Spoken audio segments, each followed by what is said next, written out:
ठाण्यात घर खरेदी करू इच्छिणाऱ्यांसाठी 17 ते 19 एप्रिल 2020 दरम्यान 23वे CREDAI MCHI Thane property expo आयोजित करण्यात आला आहे. हा एक्स्पो ठाणे येथील दोस्ती वेस्ट काउंटी बारकूम येथे होणार असून नामांकित बांधकाम व्यावसायिक, वित्तीय सल्लागार आणि ग्राहक एकाच छताखाली येणार आहेत. या प्रदर्शनात निवासी आणि व्यावसायिक प्रकल्पांची विस्तृत माहिती उपलब्ध होणार असून घर खरेदीदारांना विविध पर्याय पाहण्याची आणि गुंतवणुकीचे निर्णय घेण्याची संधी मिळणार आहे. आयोजकांच्या मते पहिल्यांदाच घर घेणाऱ्यांपासून ते आलिशान घर शोधणाऱ्यांपर्यंत सर्वांसाठी हा एक्स्पो उपयुक्त ठरणार आहे. मैं यही बोलूंगा की मी असंच सांगणार की 17, 18, 19 हे सर्व होम बायर्स, ऑफिस बायर्स आणि सेकंड होम बायर्सला एक संधी आहे. त्यांना एकच छताखाली ते संपूर्ण ऑप्शन भेटणार आहे. काय काय प्रोजेक्ट्स अवेलेबल आहेत ठाण्यामध्ये. मी सर्वांना विनंती करतो की तुम्ही या, तुम्ही बघा आणि जे तुमचे आवडते प्रोजेक्ट असेल, जे तुम्हाला चांगलं वाटेल ते तुम्ही त्याचं बुकिंग करा. सर, आपण जर बघितलं इराण असेल, इस्रायल असेल आणि अमेरिका, जो युद्ध सुरू आहे त्या युद्धामुळे जे मजूर आहेत ते आता कामावर काम सोडून आपल्या घरी परतत आहेत. ह्या कामगारांना आपण कसं सांभाळतात ते, कारण की युद्ध सुरू आहे एकीकडे आणि एकीकडे युद्धसाठी हे काय कामगार घरी नाही जात. मे मध्ये नॉर्मली काय असतो, त्यांचा फार्मिंगचा सीझन असतो. त्यामध्ये खूप जे आहे वर्कर्स ते घरी जातात. ते घरी जाऊन त्यांचे जे फार्मिंगचे काम आहे त्याचं उत्पादन करतात. बाकी असं काय लेबरचा आतापर्यंत काय युद्ध कारण काय कमी आहे असं नाही आहे.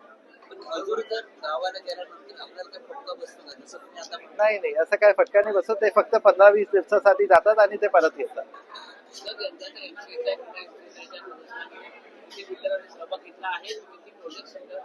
टोटल 30 बिल्डर्स आहेत, त्यांनी सहभागी घेतलाय आणि करीबन 100 प्रोजेक्ट्स आहे जे डिस्प्ले मध्ये आहे. कारण काय एक डेव्हलपरचं 2 ते 3 प्रोजेक्ट असतात. सर्वांनी पार्ट घेतलाय. तुम्ही या, त्यावेळी बघा तर तुम्हाला समजेल. सर, एकीकडे रिडेव्हलपमेंट होतं, पण दुसरीकडे जे आपले ठाण्यातले जे रस्ते आहेत ते अरुंद आहेत. त्यासाठी तुमचं कसं प्रकारे नियोजन असेल? रस्ते देखील मोठे झाले पाहिजे. मी यासाठी मी ह्याला ते आपल्या गव्हर्नमेंटला खूप धन्यवाद द्यायला सांगेल. स्पष्ट करून आपले जे डेप्युटी CM आहे एकनाथ शिंदे यांनी जे ट्रॅफिकचा प्रॉब्लेमसाठी जे काय सोल्युशन आहे ते सर्व इम्प्लिमेंट करून टाकलंय. कोस्टल रोड असेल की फ्रीवे एक्सटेन्शन ठाण्यापर्यंत असेल, भिवंडीचा रोड असेल, मेट्रो असेल, twin tunnel Borivali to Thane असेल, ते सर्व इन्फ्रास्ट्रक्चर काम चालू आहे. पण काही पण रातोरात होणार नाहीये. त्याला 2 ते 3 वर्ष लागणार आहे. ते 2 ते 3 वर्षानंतर आम्हाला मी असं सांगू शकतो की जे तुम्ही ठाणा बघतात, तुम्ही एक डिफरंट आणि एक नवीन ठाणा बघणार. तर एकीकडे गोडबंदरमध्ये उच्चगृह संकुलन आहे, त्यामध्ये पाणी टँकरनी घ्यावं लागतं. मोठ्या प्रमाणात इश्यूज वाढलेले आहेत. त्याच्यासाठी पण मी पहिलेच सांगितलं होतं की कारू डॅम आणि शाही डॅमचा ऑलरेडी MMRDA ने 450 करोड ऑलरेडी रिलीज केलाय आणि लवकरच 3 ते 4 वर्षात काळू आणि शाही डॅमचा उत्पादन होणार आणि ते पूर्ण पाणी ठाण्यासाठीच वापरला जाईल.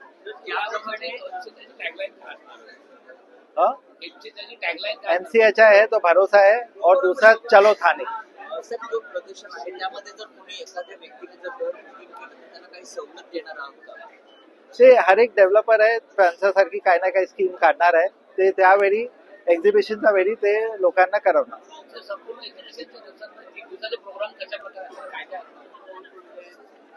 ते एक्झिबिशन कमिटीचे चेअरमॅन आहे, ते तुम्हाला ब्रीफ करणार त्यामध्ये काय काय होतं. दोस्ती काउंटी, बालकुम, ठाणे वेस्ट या मतलब दोस्ती काउंटीच्या कंपाऊंड मध्येच असतात. मला विनंती आहे तुम्ही सर्व या आणि हे मोठा प्रदर्शन बघा आणि लोकांपर्यंत पोहोचवा पण.